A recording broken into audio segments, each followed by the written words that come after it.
Want to go far in business and in life? You can't do it alone. The secret is expanding your network of personal relationships, building friendships, connecting on an intimate level, away from the office, over a coffee or cocktail. Welcome to All In with the real Nate Payo. The show that asks what happens when you go all in and leverage the power of your network of personal relationships.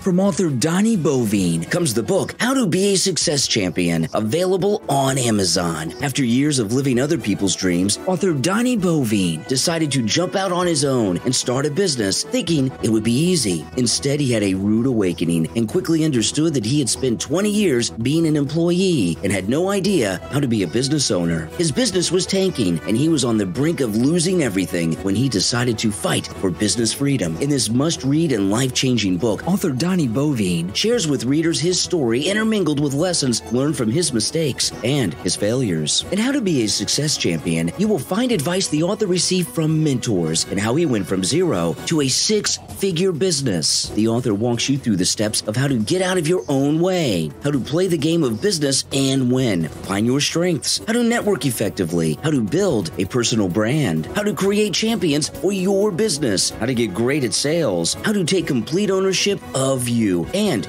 your business. How to Be a Success Champion from author Donnie Bovine, available on Amazon in both Kindle and paperback editions. Order your copy right now. It makes a great book for corporate events too. How to Be a Success Champion from author Donnie Bovine, available on Amazon. Hello, hello. Welcome to the All In podcast with Nate Payo. I am your host, Nate Payo. Today, I'm joined with Wendy Covey, and she's the CEO of a successful technical marketing agency. She's an author, a podcast host, and get this, she's also holding a Texas fishing record for one of the largest redfish caught in the state of Texas ever. Over the last 20 years, she's helped hundreds of technical companies build trust and fill their pipelines through content marketing. Her new book, Content Marketing Engineered, and her podcast of the same name helps technical marketers looking to adapt or improve their content marketing programs. So welcome to the show, Wendy. How are you? Thank you. I'm so happy to be here. I'm doing really well. It's a beautiful day in Austin, Texas. Yes, it's awesome. And we were chatting a little bit before the show, and you put in this Texas fishing record. And I think what that does is it sets you apart of like a reminder. So I was like, okay, Wendy's going to be on in a little bit. I'm going to pull up the podcast notes. Like, where did we meet? Kind of get a refresher. And it's like fishing record. I know exactly who Wendy is, like right off the bat. Like it's like a reminder of like associating somebody with another way of doing it. So sometimes people say like, oh, I can never remember people's names and stuff like that. And if you kind of like associate like random facts with it, then like it's like super easy. Like I'll never forget Wendy's the fishing record person, I love how you see it as a good marketing ploy rather than how my friends see it, which is just me bragging. How can she brag in as many places as possible? So either way, I'm glad you thought of it. I love to fish.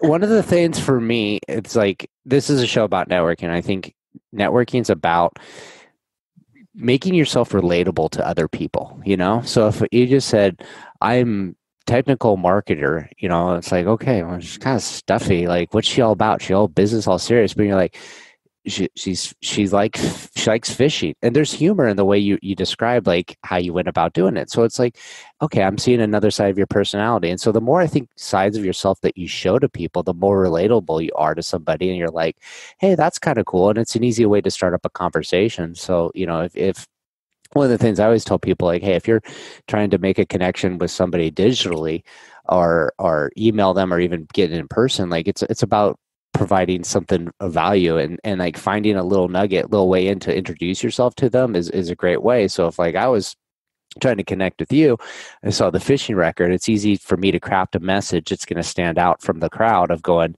hey, I'm interested in what you're doing, and here's some useful tips. So I think it's definitely important to share all sides of your personality to make yourself a bit more relatable. Yeah, we're all people, right? We're not just our titles on LinkedIn. And yeah, I completely agree.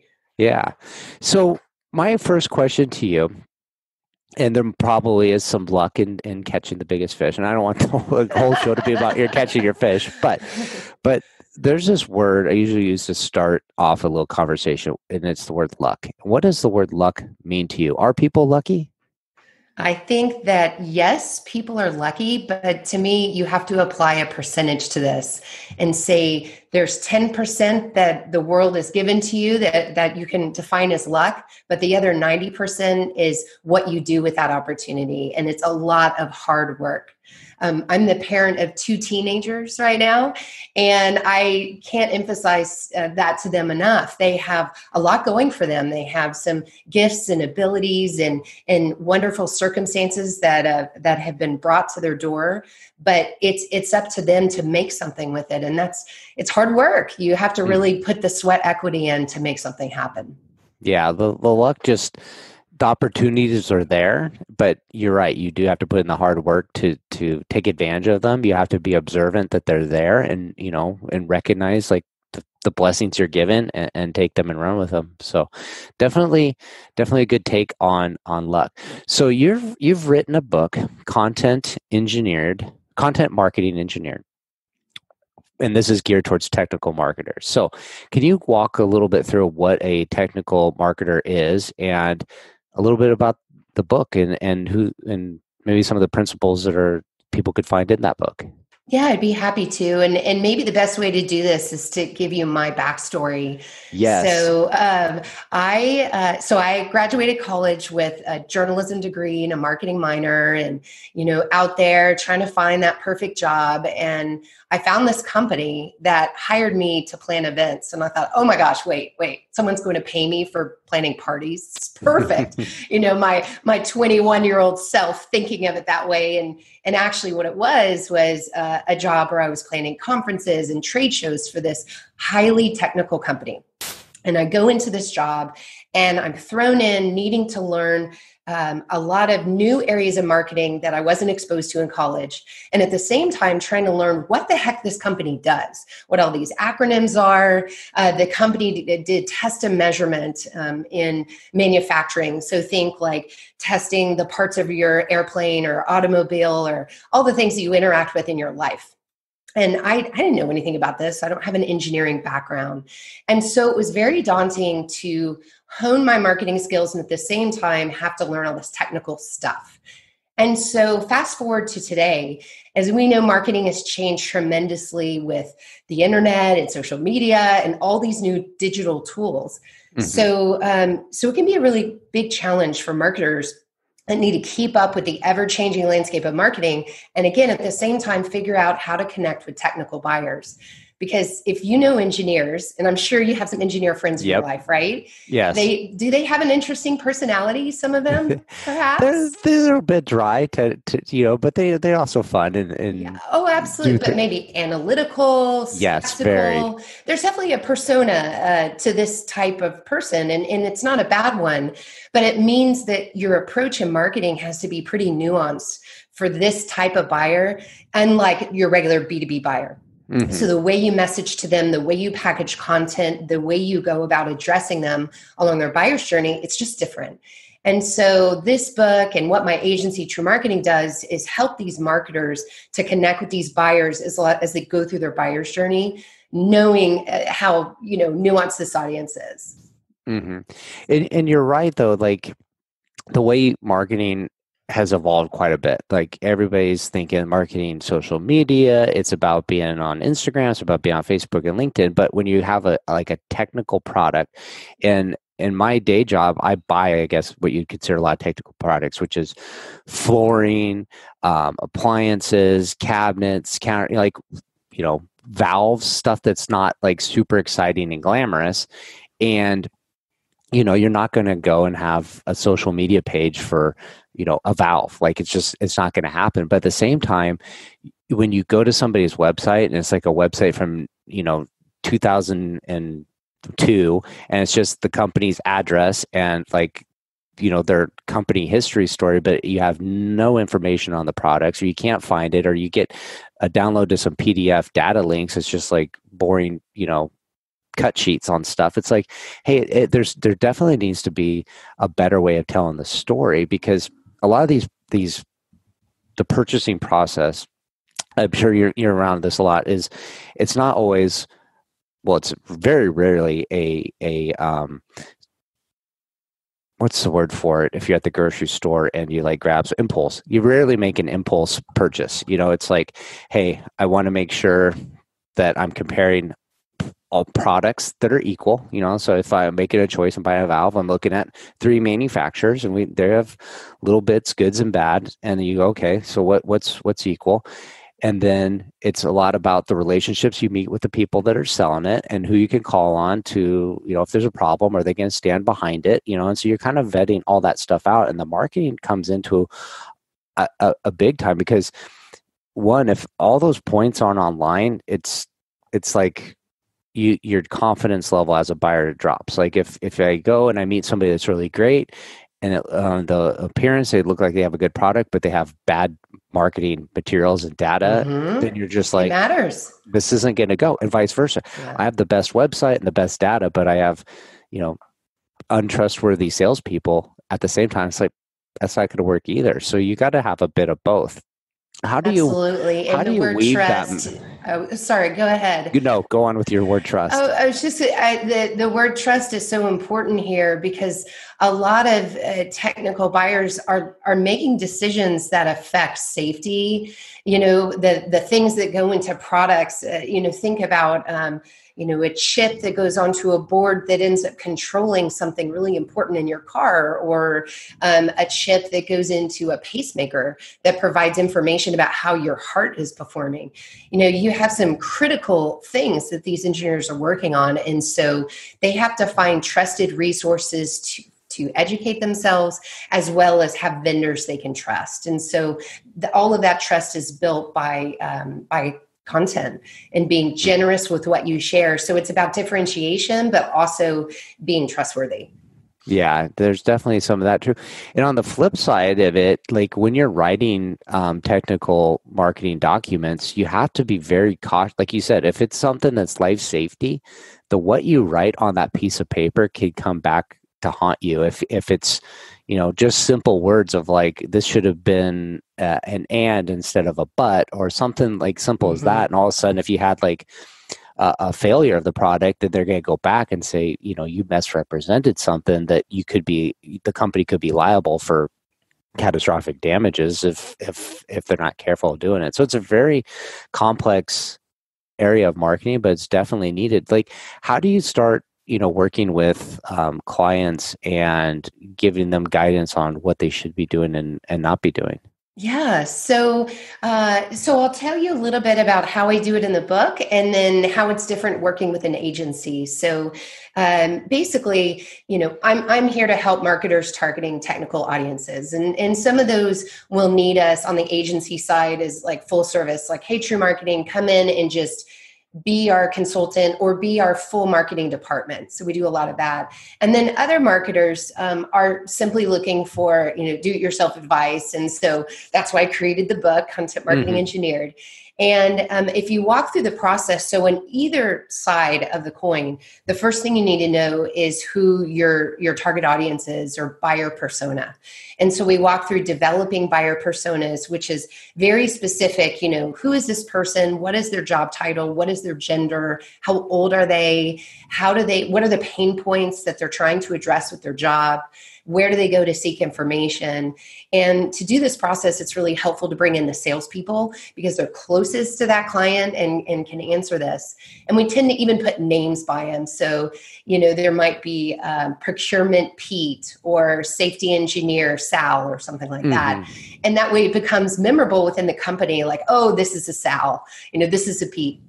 And so from persona development, you then start to do your other pieces of strategic planning, which is brand positioning and messaging for your company and your solutions. And then it's also developing a marketing plan. And you'd be surprised how many companies think they have a marketing plan, but they really have just an Excel spreadsheet list of activities, and it's not strategic, it's not integrated, it's not thoughtful of the personas.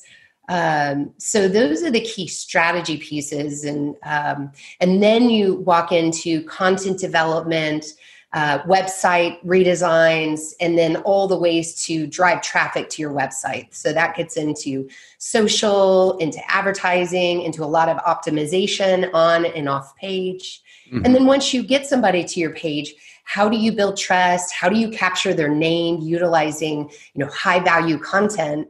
And once you have their name, you can start email marketing, building that list, nurturing people. And in particular, with a technical purchase, there may be a really long lead time, like 18 months from that first contact to when they're ready to make a purchase. Mm-hmm. So imagine the power of email during that 18 months to stay top of mind in an efficient way and still be personalized with your communications. Yeah, you do have to balance that relationship, because a lot of times it takes time, especially if you're trying to get new business. Like if you're trying to bump off your competitor, it's not going to happen overnight. Like, oh, I got this nice email.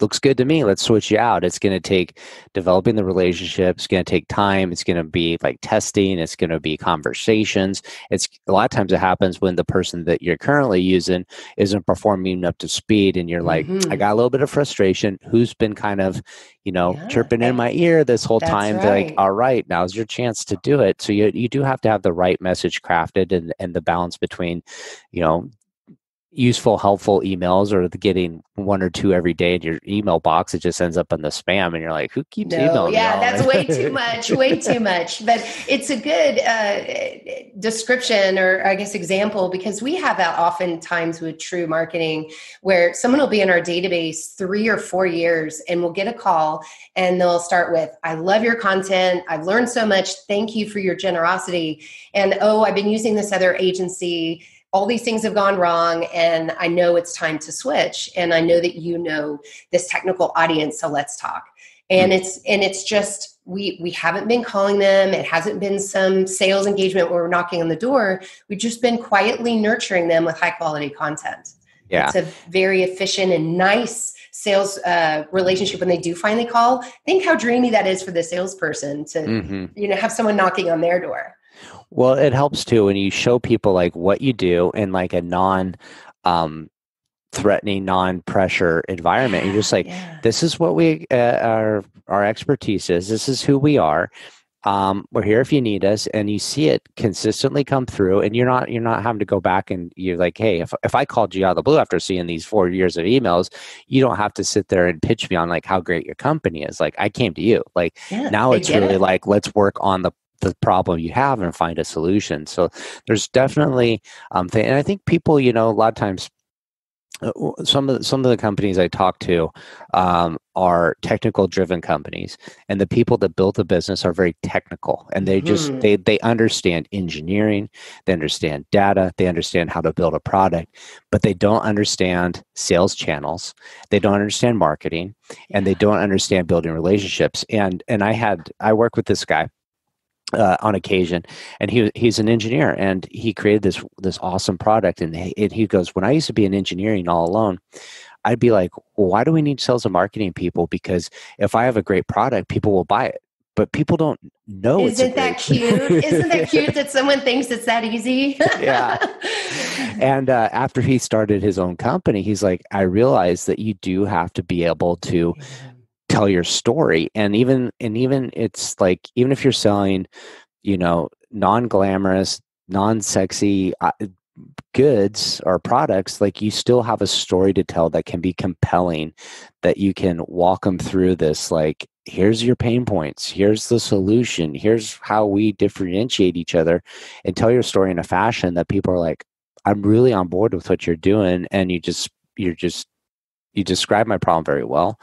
it seems like the right fit. Let's engage in the next steps. Because like you said, it's not something that happens overnight where you give me the elevator pitch. I'm like, I'm sold. Give me 100. It's like, okay, well, let's try it. We got to make sure that it all fits together, and how it's going to come together. There's going to be problems. We got to work through those problems and iron out the bugs so that when we do release, it's a smooth sailing. So it's definitely a very important topic that I think a lot of people in the technical world, don't get the value of it until they are forced to. I'm glad you brought up the engineer business owner, because that's one of our personas for True Marketing. So you think about the people that call us up and are interested in our services, and they really fall into two camps: the Marcom manager, the marketing manager that's overwhelmed, needs help, or augment their skill set, and then you have the engineer business leader. And I talk to both equally in my day-to-day job, but you can imagine how different those conversations are. And that engineer business owner doesn't understand how marketing's changed. Maybe they're going to trade shows, or at least they were, until all the pandemic hit, and maybe doing a little bit of advertising, but heavily reliant on referrals and on, like you said, the product to speak for themselves. And so it takes a lot of education on how this works, building trust, using content, and then how Google works, and how you don't just get to page one overnight. And there's this virtuous effect that happens when you produce high quality content over time, but it's not an immediate ROI, right? It doesn't happen right away. It's a long-term play. But then it's like an annuity. It keeps on paying. And so there's a lot of conversations about ROI that have to happen to that persona to truly understand that, okay, this is like a journey here, a commitment, but it's to the betterment of the long-term growth of the company. Mm-hmm. So that leads me to my next question, which is when you're talking to a new prospective client, and they're debating with doing this or not doing this, and you want them to get, I guess, all in on it and say, hey, this is something you need to do. It's not something you do as a hobby. But to you, what does the words all in mean to you in regards to like an idea or an outcome? Yeah, gosh, great question. I have two ways of answering that. So when I'm talking to a prospective client, we have a client rating criteria, and it used to be 17 points. We boiled it down a little bit, but we looked around and said, who are the clients we enjoy working with the best? Where do we have the most profitable relationships on both sides? Where do we have a good win-win? And who are we retaining over time? And we looked at that profile and we said, okay, the people that we enjoy working with the best are all bought all in to this philosophy of marketing, this way of doing content marketing. So they're not the ones throwing all their money at Google AdWords or throwing all their money into 40 trade shows a year. They are committed to content marketing. They see how it'll help their business. So we have this philosophical agreement, and then everything flows from there. Now you have a team that's all aligned towards the same goals, and you can, go and execute and make things happen. If we still have this friction and they're not all in on this, this philosophy, those go by the wayside, and it's a waste of everyone's time and money. Mm-hmm. So that's my all in on the client side. And then of course you've probably figured out my all in for the agency, which is if someone comes knocking to my door and they're a B2C company or they're outside of our niche, I run away as fast as possible. So I'll refer them to other people, but we've always had the philosophy since the first year of the company to say no to grow and just turn down business that's not directly in our niche so that we can stay focused on what we do best. That is a huge bit of value right there. As I think, especially anybody that's doing anything with business has been a point in their life where they go, I need more customers. And they take on whoever they can get. And what ends up happening is you get a bad customer and they take up 80, 90% of your time, and they make you hate your job. They make you hate what you do, and you just want to get rid of them so bad. And you're not able to support the ones that really you can support, you can provide the best value to, and they're growing and you're growing together. And it's the worst. So I think having very selective criteria on who your customer is or who you want to work with, they don't even have to be your customer, but like people you want to have in your life, people you want to work with, people you want to have on your team as employees. It's so critical to have the right people that bring the right dynamics. And it's not just like, hey, I want to have, you're just like me. We look the same. We talk the same. We went to that same high school. We live down the street. You want to have people that complement each other's values, complement each other's strengths, complement each other's weaknesses, and bring different ideas to the table. But you do have to be very specific on who that person is and what did you say? The deal killers, though, if you're not in alignment, then you're out, Yeah. And we follow it. And I'll tell you, so back when I first started Shoe Marketing with a business partner of mine, and we started during the Great Recession, which I guess looking back is kind of funny now that we're in this environment we're in now, but that's when we launched. And right before, and 6 months into it, was where everything hit, and we're like, oh my gosh, we have this new business and, this recession, what are we going to do? And it made us look inwardly and say, okay, who do we want to have as our next 5 customers? Mm-hmm. Like, forget who's knocking at our door. Who is the right person? Who do we want knocking at the door? And we knew that all of our experience, all of our relationships that we cultivated, they were all surrounding marketing to engineers, like all of it, because we worked at this big company together and had made, and I know networking is a really big focus of your show. We looked at our personal and professional networks, and they were all clustered in this area. Mm-hmm. And so that's when we put the stake in the ground and said, no, we're only going to work with engineers and technical audiences, targeting that area. And once we did, man, business just took off. Mm-hmm. It was a huge differentiator for us. We ended up winning. I was happy to be named the Wall Street Journal Innovative Entrepreneur, one of 15. And you know what it was? It wasn't a big idea. It was just saying no to grow. Mm-hmm. And that was considered innovative because people don't do it. People don't have the discipline to do it. And I'm here to say it works. Yeah, and I think you might look at it and go, "Oh, we started our business at like the worst possible time," but I don't think that's the case, because if you didn't have those challenges of like, "Hey, what are we going to do?" Yeah, you don't like search for the solutions. It's like we used to always work for this company, and we always said, like, if you're on a really good job, a really well performing job, you didn't learn that much because a lot of the stuff just went smoothly. You just were along for the ride, and you showed up every day, and like you get the accolades because the project was going. But when you're on a project that was working poorly, it was losing money, you have to be very creative in your solutions to solve problems because you don't have a ton of resources and you're under the watchful eye. And that's basically starting your business in a downturn, is like you don't have the luxury of just having people showing up your door and taking orders. You have to really get down, get niche-y, and just go. And I think people it's a hard thing to decide to go, hey, I want to be niche-y. I want to have this really specific audience, because a lot of times when you're starting, you don't know your audience. You just kind of are trying to figure it out. So you go, well, everybody. And everybody knows if everybody's your audience and nobody's your audience. But, exactly. But you're like, well, I don't want to exclude this person. I don't want to exclude that. But drawing that line in the sand just goes. But what it also does too is if somebody finds you and they know specifically who you're looking for, it's like, hey, I have a business that sells shoes. Obviously, we're not going to work together because I'm not your core clients, but I know people that make manufacturing facilities and they make parts for manufacturing equipment, and they would be your client. So like, there you go. Just you when you're very specific too, then it also lets people know, hey, I can't work with you.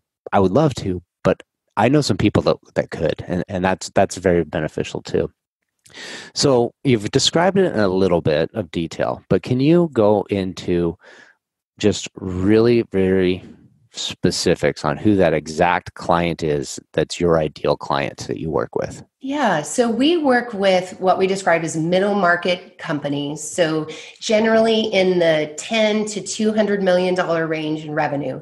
that are targeting technical audiences. And there's a few different areas where our clients are clustered. So design engineering, test and measurement, control and automation, manufacturing technology. Those are client concentrations of ours.